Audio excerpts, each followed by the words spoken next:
Criminal procedure கோடை பார்த்துக்கிட்டு இருக்கோம். இதில் இந்த செஷனில் பார்க்க போகிறது chapter 2, constitution of criminal courts and offices.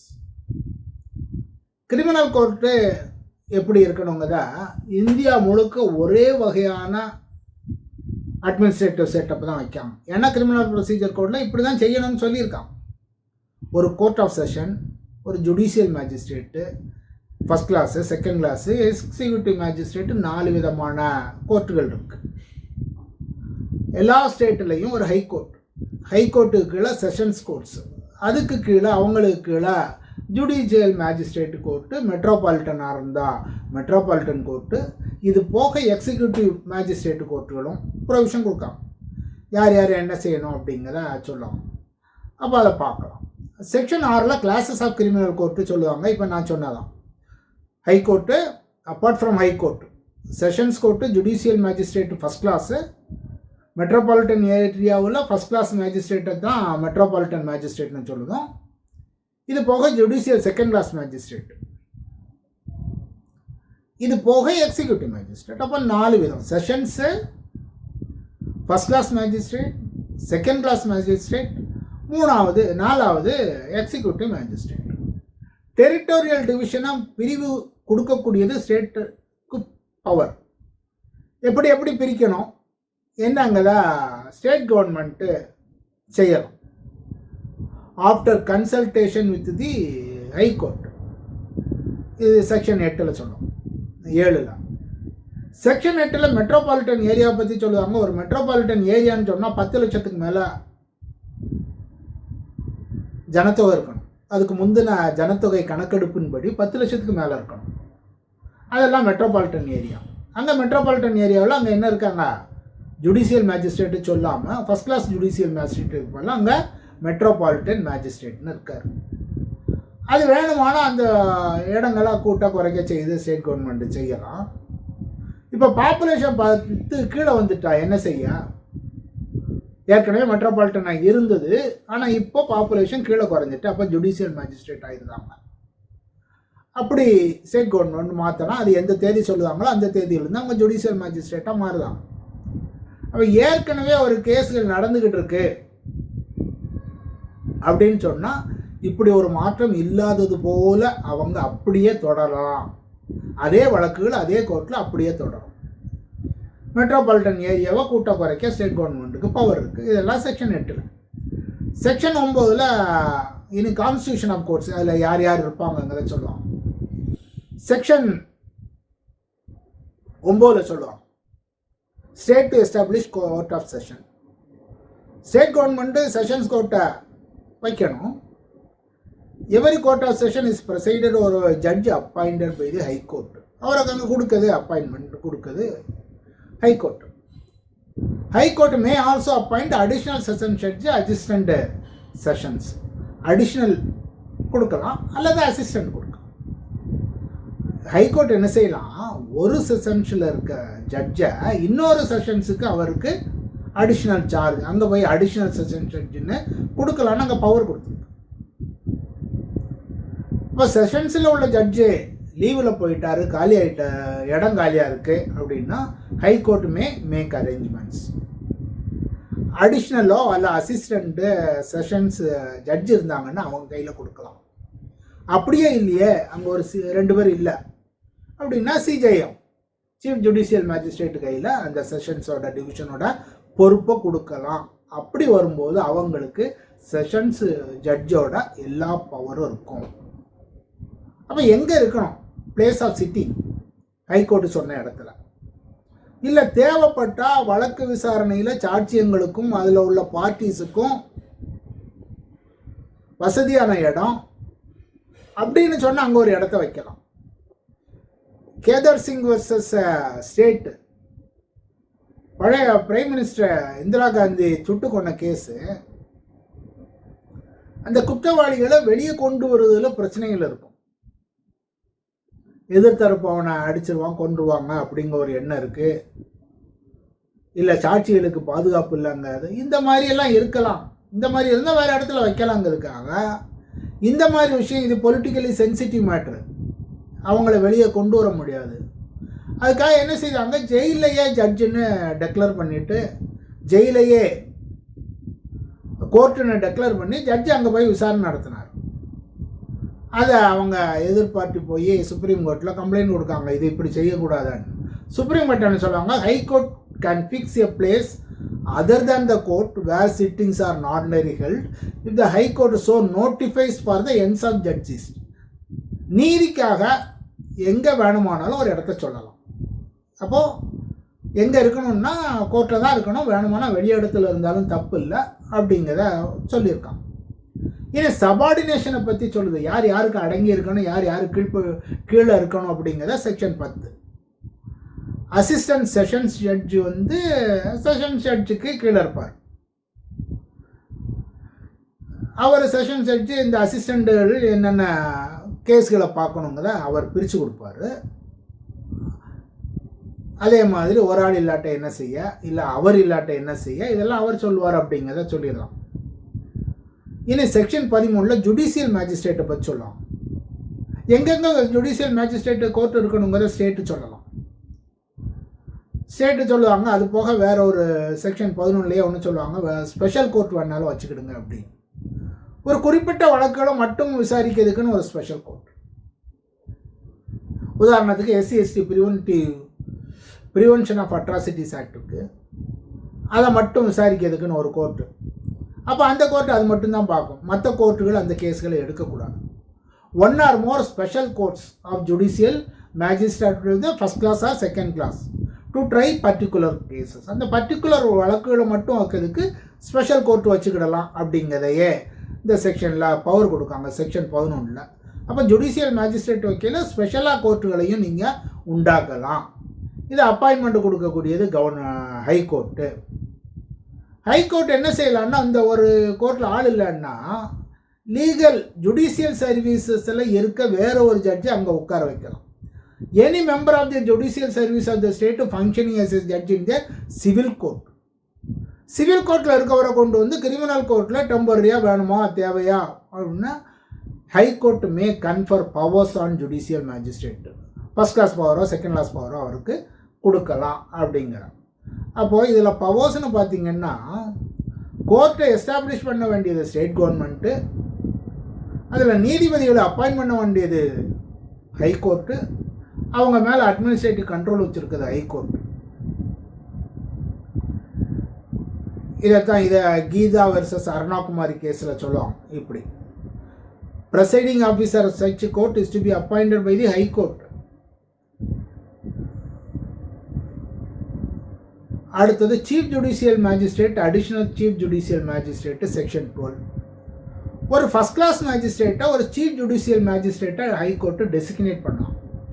Our category first class மேஜிஸ்ட்ரேட்டை அதை டெசிக்னேட் பண்ணது அவங்க வந்து in every district not being a metropolitan area, the High Court appoints a judicial magistrate of the first class to be chief judicial magistrate. அவருக்கு கீழே வேணுமானா additional chief judicial magistrate வச்சுக்கிடலாம், அது ஹைகோர்ட்டு அப்பாயின்ட் பண்ணலாம். இது போக சில சப்டிவிஷன்ஸில் subdivisional chief judicial magistrate subdivisional judicial மேஜிஸ்ட்ரேட்டும் அப்பாயின்ட் பண்ணலாம் அப்படிங்கிறத செக்ஷன் 12 சொல்லுவாங்க. Section 13 special judicial magistrate. இவர் கோர்ட்டுக்கு இதுக்கும் சம்மந்தமே இல்லை, அவர் கவர்மெண்டில் ஒரு போஸ்ட் வச்சுருந்தார், அல்லது இப்போ முன்னால் வச்சுருந்தார், இப்போ வச்சுருந்துருக்காரு. அவருக்கு ஃபஸ்ட் கிளாஸோ செகண்ட் கிளாஸோ மேஜிஸ்ட்ரேட்டோட பவரை at the request of the central or state government, High Court may confer upon such case. ஒரு ஸ்பெஷல் மேஜிஸ்ட்ரேட்டுன்னு ஒருத்தர், ஸ்பெஷல் ஜுடிஷியல் மேஜிஸ்ட்ரேட். இவர் கோர்ட்டுக்கு எதுக்கும் சம்பந்தம் இல்லை, ஆனால் அவருக்கு அவரோட பவர்களை கொடுக்காங்க. Particular classes of case in a local area not being a metropolitan area. ஒரு குறிப்பிட்ட வழக்குகளை மட்டும் இவர் விசாரிக்கட்டும் அப்படின்னு. உதாரணத்துக்கு பெட்டி கேஸ் நிறையா இருக்குது, அந்த வழக்குகளை விசாரிக்கிறதுக்கு சின்ன சின்ன அடிதடி கேஸு, இந்த மாதிரி சின்ன கேஸு கோர்ட்டில் நிறைய அதிகமாக இருக்குது, இதை சுமையை குறைக்கணும் அப்படின்னு சொன்னால் நீங்கள் இப்படி ஒரு இதை செய்யலாம் அப்படிங்கிற மாதிரியான ஒரு ப்ரொவிஷன் வச்சுருக்காங்க. குவாலிஃபிகேஷன், எக்ஸ்பீரியன்ஸு, லீகல் அஃபேர்ஸில் உள்ள எக்ஸ்பீரியன்ஸ் என்ன இருக்குன்னு ஹைகோர்ட்டு ஒரு ரூல் வழியாக நீங்கள் சொல்லுங்கள். அவரோட period not exceeding 1 year at a time by general order special order. அப்போது ஒரு வருஷத்துக்கு மேலே இல்லாமல் போனோம். அப்படி Khatra Pahadia versus state of பீகாருங்க கேஸில் இது சட்டப்படி செல்லுமா? ஒருத்தன் சட்டமே படிக்கலை, அவர் சட்டத்தில் அனுபவம் இல்லை, அவரை கொண்டாந்து நீதிபதியாக வைக்கிங்களே, இது சட்டப்படி செல்லாது, கான்ஸ்டியூஷன் வேலிடிட்டி இல்லைன்னு ஆர்டர் கொடுத்தாங்க. அது ஒன்றும் இல்லை, இது ஸ்பெஷல் விஷயம், ஒரு சிறப்பான ஒரு விஷயத்துக்கு மட்டும்தான். ஒரு பெட்டி கேஸெல்லாம் இருக்கிறதுக்கு இது மாதிரி இருக்குது அப்படின்னு சொல்லிட்டு கோர்ட்டு அதில் ஆர்டர் போட்டு எல்லா ஸ்டேட்டுமே இதே மாதிரி செய்யுங்க, நிறைய செய்தாலும் கோர்ட்டு உள்ள பெண்டன்சி ஆஃப் கேசஸ் குறையும் அப்படின்னு சொல்லுவாங்க இந்த கேஸில். அப்போது கோர்ட்டில் இல்லாத, கோர்ட்டோட நடைமுறைக்கு சம்மந்தம் இல்லாத, கவர்மெண்ட்டில் ஒரு அதிகாரியாக இருந்தவர் அல்ல அதிகாரியாக இருக்கவரை இப்படி ஒரு வருஷத்துக்கு இல்லாத ஒரு சின்ன விஷயங்களுக்கு, ஒரு குறிப்பிட்ட விஷயங்களுக்கு வைக்கலாம். லோக்கல் ஜூரிஸ்டிக்ஷன் சிஜேஐ முடிவு, செக்ஷன் 14 சொல்லுவாங்க, சிஜேஐ முடிவு பண்ணுவார். இந்தந்த கேஸுகளை நீ பாரு, இந்தந்த கேஸுகளை நீ பாருங்க அவர் சொல்லுதார். அவங்க ஏரியாவுக்குள்ளே தான் செய்யணும். ஒரு union of India versus Anandi Padmabiya இங்கே கேஸு சுப்ரீம் கோர்ட்டில் சொல்லுவாங்க. மேஜிஸ்ட்ரேட்டு சிட்டிங்கை டெல்லி உட்காந்துருக்கார், அஸ்ஸாமில் போய் இன்வெஸ்டிகேஷனுக்கு ஆர்டர் கொடுத்தாரு. இன்வெஸ்டிகேஷன் ஆர்டர் அஸ்ஸாமுக்கு அனுப்புவார். அது வேலிட் இல்லை, உங்கள் ஜூரிஸ்டிக்ஷன் உங்களுக்குள்ள தான், அந்த இடத்துல குற்றம் நடந்திருந்தால் அங்கே உள்ள கோர்ட்டு தான் பார்க்கணும் அப்படிங்கிறது. இது subordination of judicial magistrate section 15 யார் யாருக்கு கீழே இருக்கணும்? சிஜேஎம் கீழே judicial magistrate subject to the overall control of the sessions magistrate. Sessions magistrate control தான், ஆனால் இந்த வேலையெல்லாம் பிரித்து கொடுக்குறது சிஜேஎம் தான் கொடுப்பார் அப்படிங்கிறத இதில் சொல்லுவாங்க. இது ஸ்பெஷல் ஆர்டராக இருக்கலாம், இண்டிவிஜுவலாக இருக்கலாம். இனி இதே தான் court of metropolitan magistrate. Court of metropolitan மேஜிஸ்ட்ரேட்டில் எல்லாருமே ஃபஸ்ட் கிளாஸ் மேஜிஸ்ட்ரேட்டுக்குள்ளவங்க தான் அங்கே இருக்காங்க. ஹைகோர்ட்டு அப்பாயின்ட் பண்ணுவாங்க. அதில் ஒரு ப்ரெசைடிங் ஆஃபீஸர் இருக்கார், அவர் தான் சீஃப் மெட்ரோபாலிட்டன் மேஜிஸ்ட்ரேட்டு. அவருக்கு வேணுமான அடிஷ்னல் மெட்ரோபாலிட்டன் மேஜிஸ்ட்ரேட் இருக்கலாம். ஹைகோர்ட்டு அப்பாயின்ட் பண்ணுவாங்க. இங்கேயும் அங்கே செக்ஷன் 8 சொன்ன மாதிரி இங்கே செக்ஷன் 13 வேணுமானால் ஸ்பெஷல் மெட்ரோபாலிட்டன் மேஜிஸ்ட்ரேட்டு கொடுக்கலாம். அதே கண்டிஷன் தான், கவர்மெண்டில் வேலையாக இருந்தவர் இல்லை வேலையில் இருக்கவர் ஒரு வருஷத்துக்கு இல்லாமல் குறிப்பிட்ட வழக்குகளுக்கு கொடுக்கலாம் அப்படின்னு சொல்லுவாங்க. செக்ஷன் 19 மெட்ரோபாலிட்டன் மேஜிஸ்ட்ரேட்டோட சபார்டினேஷன், அவங்க சீஃப் மெட்ரோபாலிட்டன் மேஜிஸ்ட்ரேட்டு சொல்லுவ மாதிரி கேட்டுக்கணும், கீழே இருக்க அதர் மெட்ரோபாலிட்டன் மேஜிஸ்ட்ரேட்னு சொல்லியிருக்காங்க. இதில் பெரிய விஷயம் ஒன்றும் இல்லை. அங்கே இருக்க அதே மாதிரி ஒரு பேரலல் ஒன்லி திங், இவங்க 10 லட்சத்துக்கு மேலே உள்ள பாப்புலேஷன், ஃபஸ்ட் கிளாஸ் மேஜிஸ்ட்ரேட்டு தான் அங்கே மெட்ரோபாலிட்டனாக இருக்கார். அங்கே செகண்ட் கிளாஸுக்கு மேஜிஸ்ட்ரேட்டுங்க கேட்டகரி அங்கே கொண்டு வரல. இனி எக்ஸிக்யூட்டிவ் மேஜிஸ்ட்ரேட். எக்ஸிக்யூட்டிவ் மேஜிஸ்ட்ரேட்னு போகும்போது எல்லா டிஸ்ட்ரிக்ட்லேயும் ஒரு டிஸ்ட்ரிக்ட் மேஜிஸ்ட்ரேட் இருப்பார். கலெக்டர் தான் டிஸ்ட்ரிக்ட் மேஜிஸ்ட்ரேட்.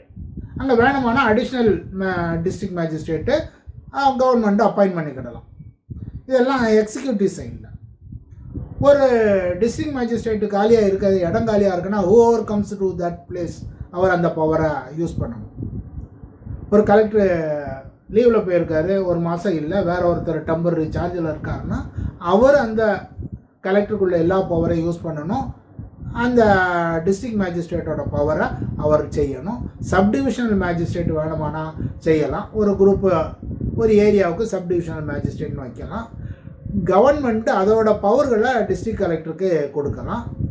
எக்ஸிக்யூட்டிவ் மேஜிஸ்ட்ரேட் பவரை கமிஷனர் ஆஃப் போலீஸு கொடுக்கலாம்.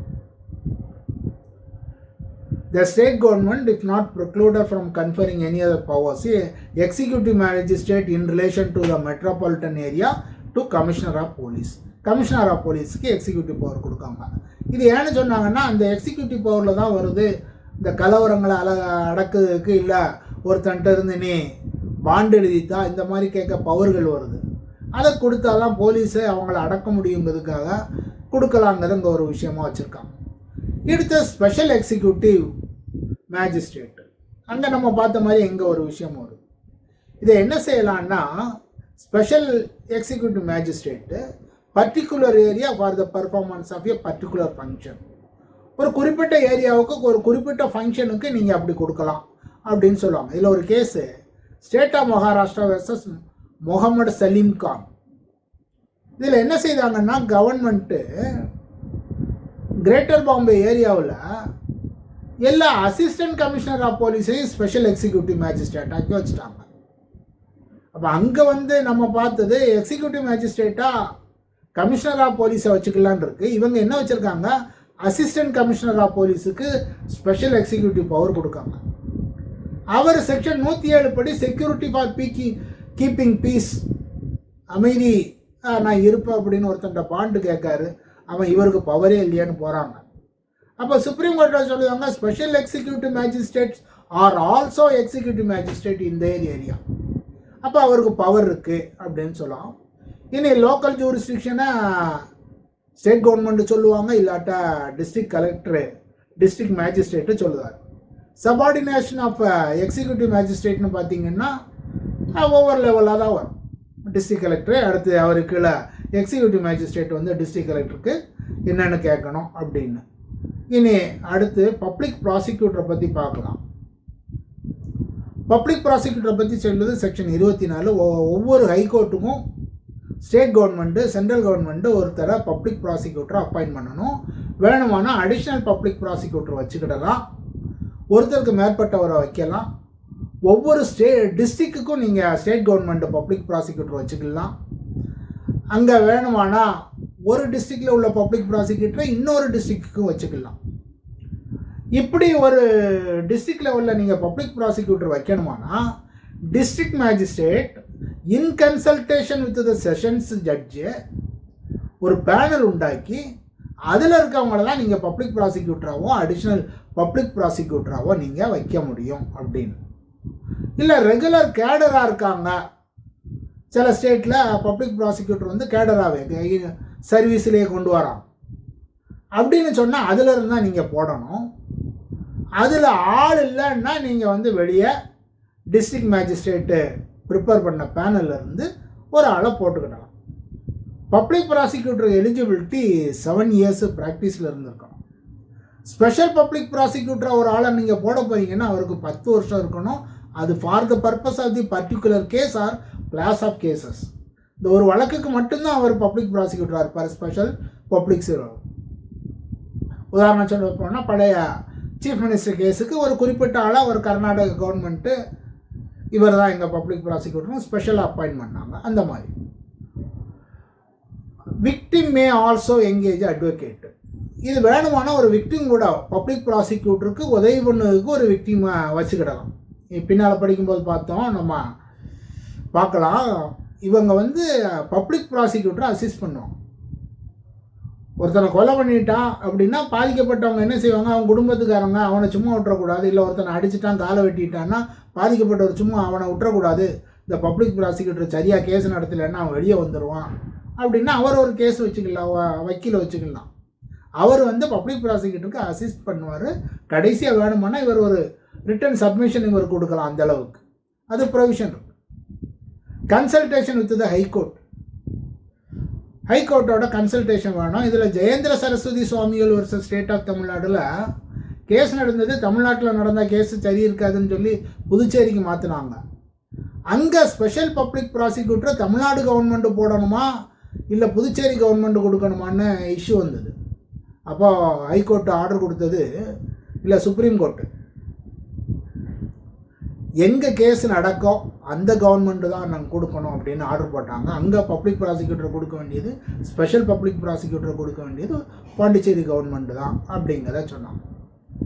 இனி Anbazhagan versus state of Karnataka கேஸ்லையும் என்னன்னா, ஒரு பப்ளிக் ப்ராசிக்யூட்டர் ஒரு கேஸுக்குன்னு கொடுத்தாங்கன்னா அப்பீலுக்கு போகும்போது அவரை பார்க்கக்கூடாது, வேற ஒரு ஆள் தான் வரணும், அல்லது அவருக்கு ரீஅப்பாயின்மெண்ட் கொடுக்கணும். நான் கீழ்கோர்ட்டில் நான் தான் வாதாடினா அதனால் இங்கேயும் நான் தான் வருவேன்னு சொல்ல முடியாது, அந்த அப்பாயின்மெண்ட்டு செல்லாதுங்க அந்த கேஸில் சொன்னாங்க. ஒவ்வொரு தடவையும் தனியாக நீங்கள் கொடுங்க அப்படின்னு. அசிஸ்டன்ட் பப்ளிக் ப்ராசிக்யூட்டர், எவ்ரி டிஸ்ட்ரிக்ட்க்கு நீங்கள் பப்ளிக் ப்ராசிக்யூட்டர் போக அசிஸ்டன்ட் பப்ளிக் ப்ராசிக்யூட்டரை கொடுத்துக்கலாம்.